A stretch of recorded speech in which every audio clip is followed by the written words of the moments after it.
I'm Max Sterling. Welcome to LarpMix.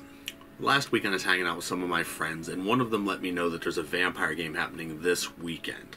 Now, this particular game I've known about since 1996, but I didn't really think that a vampire LARP was my thing. There's no physical combat, it's a lot of politics, and it's not something I'm really normally involved in a game. So I've sort of never really checked it out because of those aspects. However, a good friend of mine suggested it to me, and I know that they have some new storytellers who also happen to be some friends of mine, and they've rented a very cool venue, which is a haunted house attraction, and the place is actually only about 10 minutes from my house. So really, what do I have to lose? I got a lot of people I know that are going to be there. It's a really cool venue, it's close, so how can I say no to that? So I am going to check it out. The problem is that it only left me 1 week to pull this all together. Now, I've played the video games.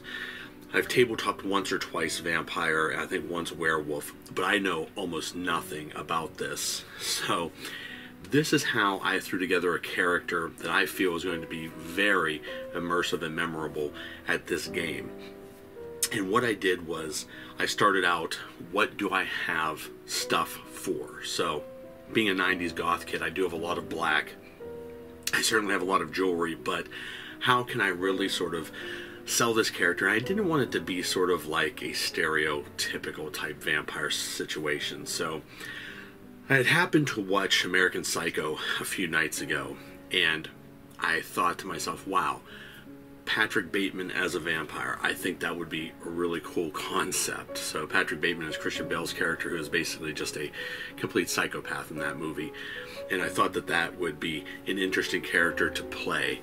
He's very toxic, he's very professional, and it's just like, it's nothing you would want in a human being, but I think it makes for an interesting character, so I decided to do that.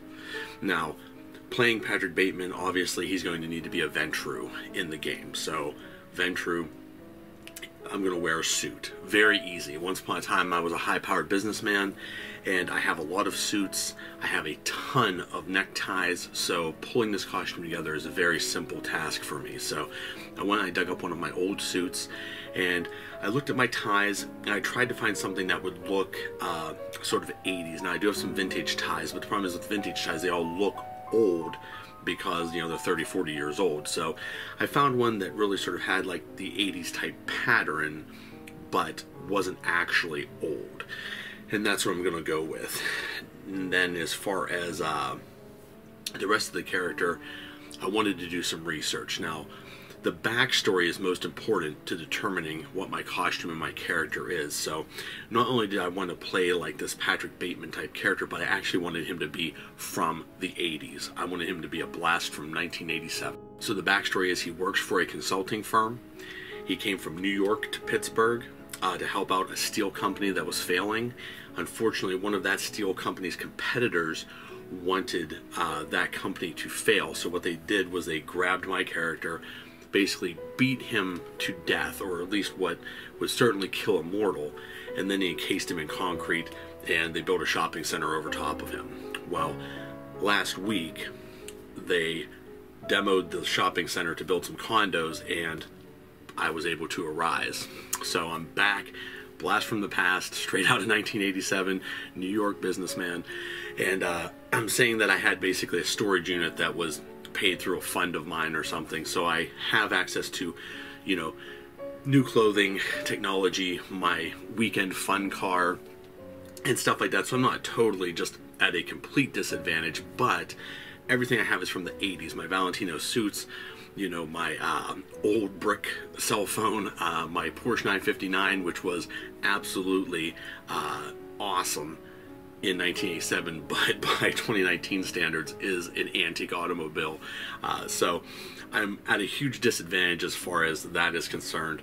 So I'm really gonna have to claw my way up. But basically, that's the character. So now that I know that he's stuck in 1987, you know, I can pick stuff that looks like it's 80s, find the old technology and all of that. Now, the thing I struggle with most is my hair, so I have this sort of like Viking haircut.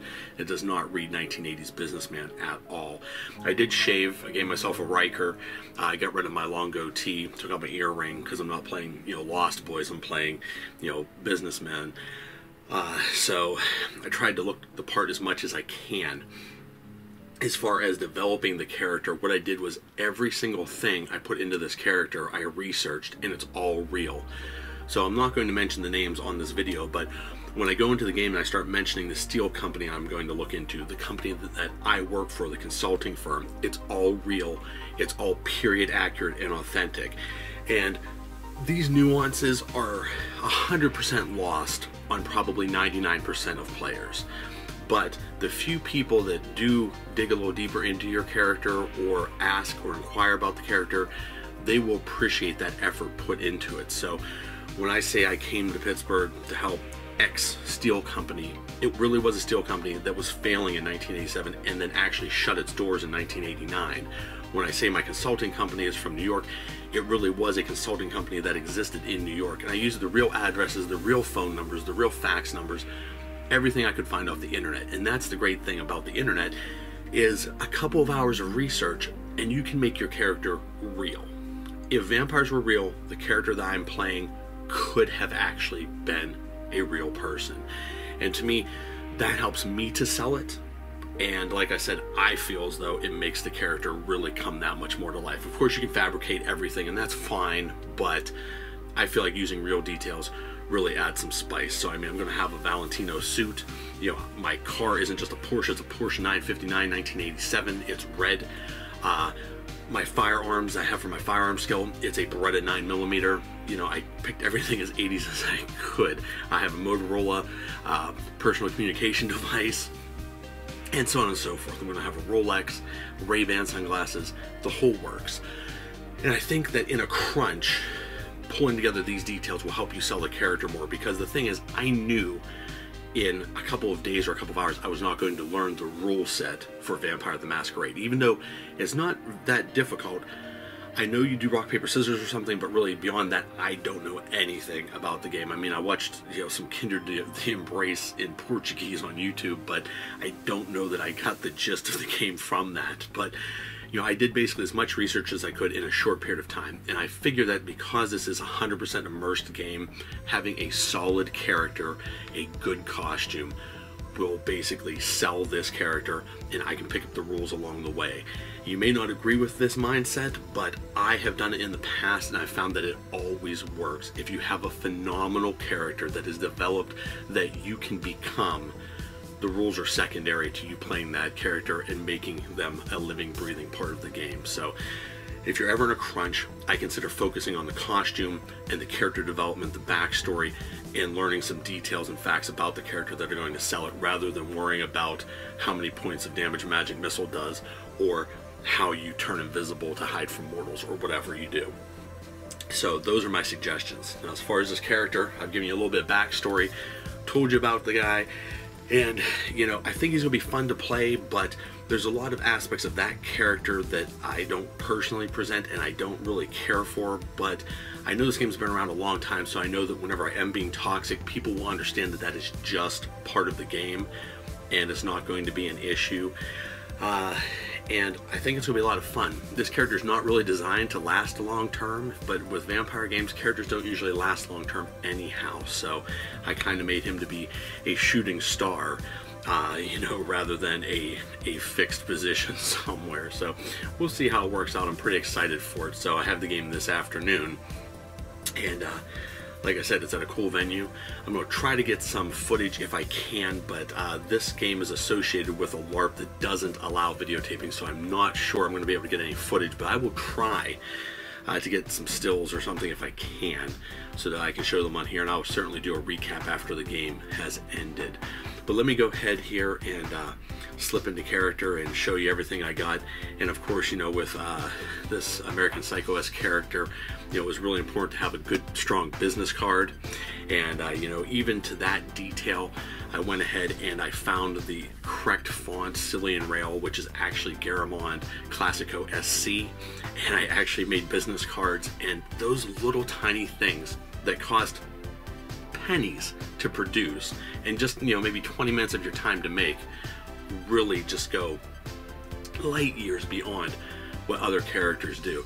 So me walking around as a Ventrue being able to hand out that business card, and it's sort of faded and dated because who the heck has you know, fax numbers and stuff on cards? There's no email or anything on it, and just handing that to people. I think it's going to be a pretty amazing experience. But let me throw on my costume here and sort of show you this character just a little bit. Brock Ellis, Anderson Consulting. Would you mind walking me through what it is exactly that you do here? I knew this was going to be an all-nighter. Do you have any idea how hard it is to get a reservation at Dorshaw on a Friday night? And now I'm going to have to cancel because of you.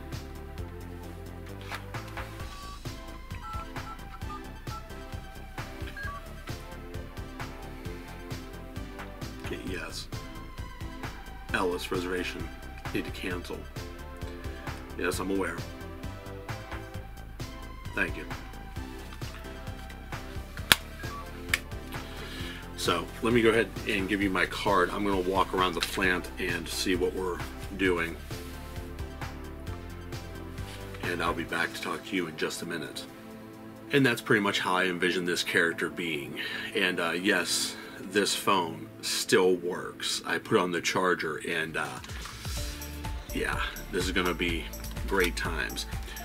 So the vampire game is over, and I just wanted to do a little bit of a recap on it. Now, unfortunately, I wasn't able to get any footage while I was there. It was in a haunted house, like I mentioned, which is in like the basement of a bar out in the country, and it was incredibly dark out there. I did try to turn the camera on. I even tried to use my phone, but it was so dark, just footage was impossible. I actually would have had to put on the night vision setting on this camera, and that was just weird. I can tell you that the character went over real well. I feel as though I did everything in my power to sell the character. I had a lot of derangements. I had a lot of problems with the character. You know, there was a lot of sort of things I did to make the character difficult to play, but it still worked out in the end. I feel as though I cemented myself into the community, and the character did not die. For most of the time I was off doing like some newbie module things with a smaller group, but for that group I feel as though, you know, I really made the character believable. And you know, I had at the last minute printed up some business cards for the character. Of course, I had this old brick phone because my character was you know, just basically back from the 80s, and you know, we were playing beneath a bar, but we eventually ended up going up to the bar and playing. And while we were in the bar, of course, there's a jukebox, so I played Hip to Be Square on it.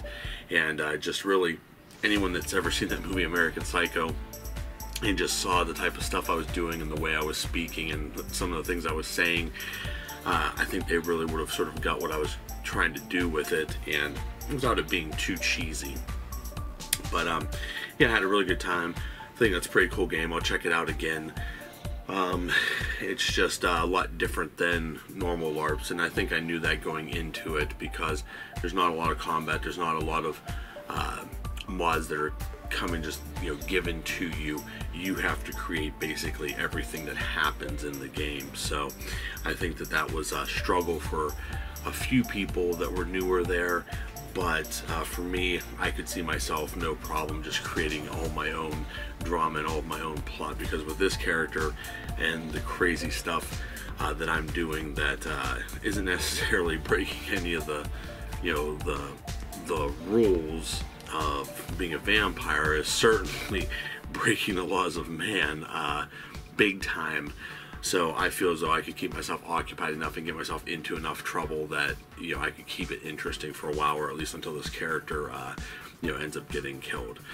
But if you ever want to check out Vampire, I suggest looking into it. It's a pretty interesting game. If it's something you thought you weren't interested in, like myself, I would still say give it a try, because it was pretty cool, and I kind of wish now I had maybe jumped in, you know, 20 some years ago, because by now I would be really well established in that community, and, you know, probably would have had a lot of cool characters in the meantime. But anyhow, I hope you enjoyed this video, and hopefully it helps you if you need to make a character very quickly for a game that's coming up.